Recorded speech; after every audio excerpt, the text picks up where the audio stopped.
فرماتی ہیں وہ مسجد نبوی شریف سے جو بھی سن کے آتے مجھے گھر آ کے سنایا کرتے۔ ایک دن وہ مسجد سے حدیث سن کے آئے تو بڑے خوش تھے اور آ کر کے مجھے کہنے لگے کہ ام سلمہ آج میں ایسی بات سن کے آیا ہوں کہ تم بھی اس پہ عمل کرو گی تو اللہ تمہیں بڑا ہی اجر عطا کرے گا۔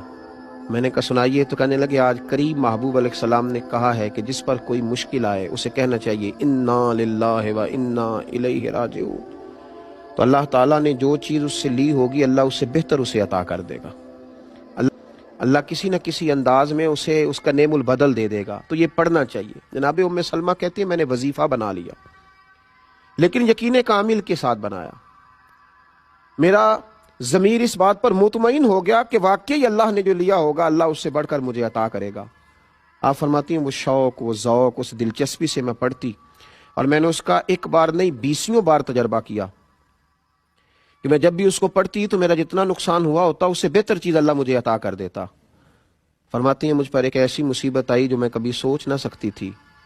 مہر شوہر جناب ابو سلمہ انتقال کر گئے اور ایسا شخص چلا گیا، ایسا شخص اٹھ گیا جس کی لوگ مثالیں دیتے تھے۔ حضرت ام سلمہ رضی اللہ تعالیٰ عنہ فرماتی ہیں میں بڑی پریشان ہوئی، وہ وظیفہ میں نے پڑھ لیا جو حضور نے کہا تھا انا للہ و انا الیہ راجعون، پر میں سوچتی تھی اب میں بوڑھی بھی ہوں، حسن بھی وہ نہیں رہا، اور ابو سلمہ سے اچھا شوہر مجھے کیسے ملے گا؟ اور محبوب کے اس فرمان پر بھی یقین کامل تھا کہ اللہ بہترین نعم البدل عطا کرے گا۔ جناب ام سلمہ رضی اللہ تعالیٰ عنہ کہتی ہیں میں اپنے بچوں کے درمیان پریشان بیٹھتی تھی، میری عدت گزری۔ مسلمانوں جب یقین کامل ہوتا ہے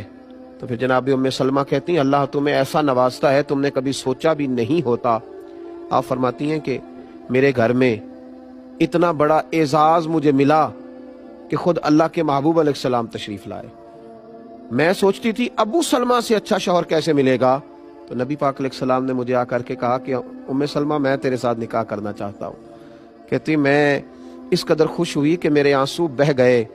میں نے کہا کہ محبوب کی بات پر یقین کامل نے مجھے اتنا نواز دیا کہ میں کہتی تھی ابو سلمہ سے اچھا شوہر کیسے ملے گا، اور رب کریم نے مجھے ساری کائنات سے اچھا شوہر عطا کر دیا۔